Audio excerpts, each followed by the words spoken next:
Gold just realized its biggest yearly gain since 2010, and Wall Street says it's going even higher. Heading into 2025, JP Morgan and Goldman Sachs are both forecasting $3,000 an ounce gold and paltry returns for stocks. Call the proud Americans of the Patriot Gold Group today before it's too late. Mention the Still Report, and you'll always get best-in-class service from Patriots protecting patriots. Call 888-753-1647 for a free investor guide today. Patriot Gold Group is Consumer Affairs' top-rated gold IRA dealer 7 years in a row. Call 888-753-1647. Good afternoon. I'm still reporting on George Soros.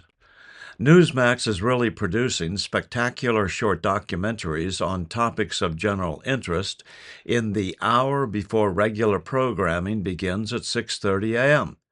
This morning I arose later than usual, so I missed the first half of this one, but the damning information on George Soros and the district attorneys he paid for, and then what their role was in relentlessly pursuing Trump and ultimately failing, is something you will want to save back and teach your children with as they come along.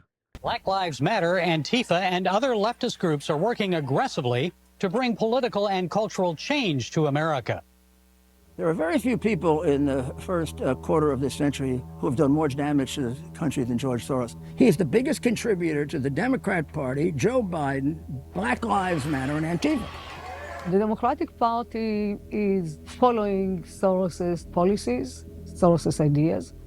So it's racial justice. We have to undo the laws and systems that have codified racism for far too long. It's climate justice. The trampling of racial justice is a cause of climate change. It's everything is justice, and you end up with no justice at all. The crime that we are seeing surging across this country is a direct result of Democrats' soft-on-crime policies. He finds the system that he used to gain all of his money so despicable. His wish is to destroy that system. How are you going to radically change a country that is strong, wealthy, safe, secure, and functional? You'd flood the border, you'd ramp up the crime, you'd destabilize it, create a world order where we're kind of all run by some collective like the United Nations. This is one way to do it. Create pandemonium. You have Democrat politicians who will gladly take his money, but on the flip side, what are they doing in return? President Trump indicted on dozens of counts. He is the first former president to ever face criminal charges. Half the prosecutors prosecuting Trump are Soros-inspired prosecutors. President Trump is a con man, a danger to the world. Regardless of the merits or demerits of any of the cases against Donald Trump, when you arbitrarily choose who to prosecute and who not to, when you refuse to enforce the law as written, you're lawless. You don't deserve the privilege of public service as a DA. Every place you put a Soros prosecutor, many, many more people are dying now. Democrat politicians sit back and let it happen. The top 30 cities in this country that have the highest murder rates, 27 are run by Democrats.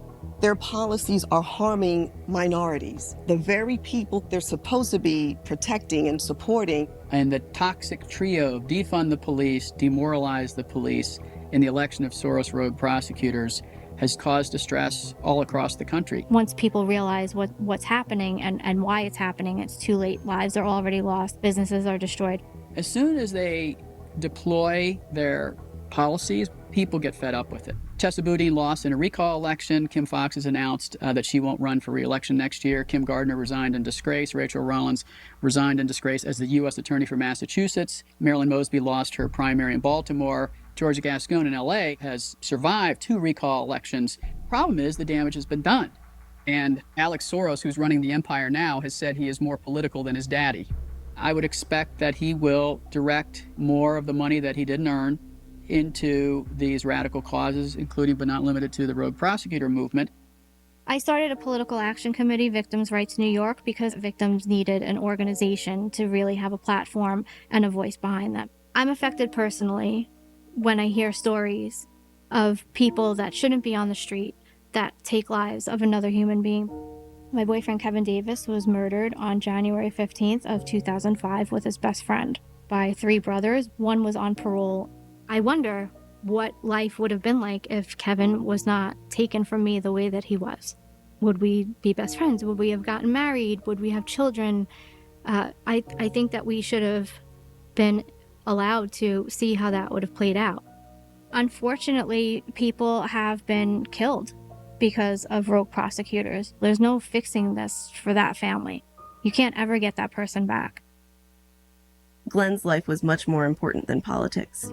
Austin Davidson was, in my opinion, on the street because of Marilyn Mosby's lack of policies.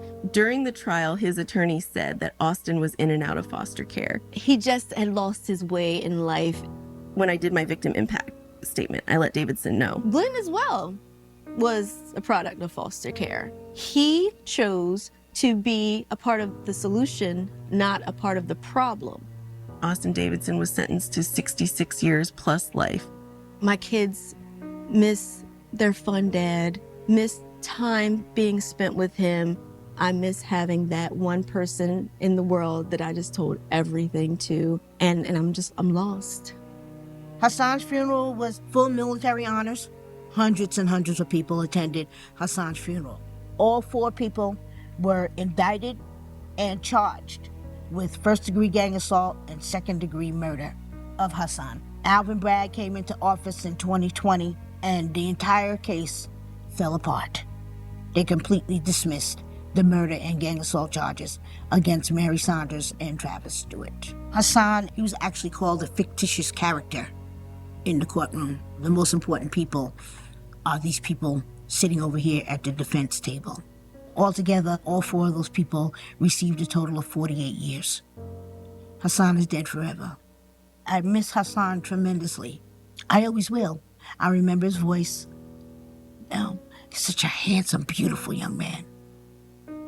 I think it's important for Americans to look at who they're putting in office and what they stand for. People have to wake up and start realizing how serious this is.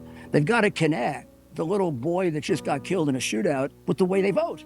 And a lot of damage has been done, but hopefully it can be taken back. We really, really need people to pay attention to elections, even at the local level, especially district attorneys. So we have to fight as a society against this radical movement. And until every single one of them is out of office, our work is not done. I'm still reporting from just outside the citadel of world freedom. Good day.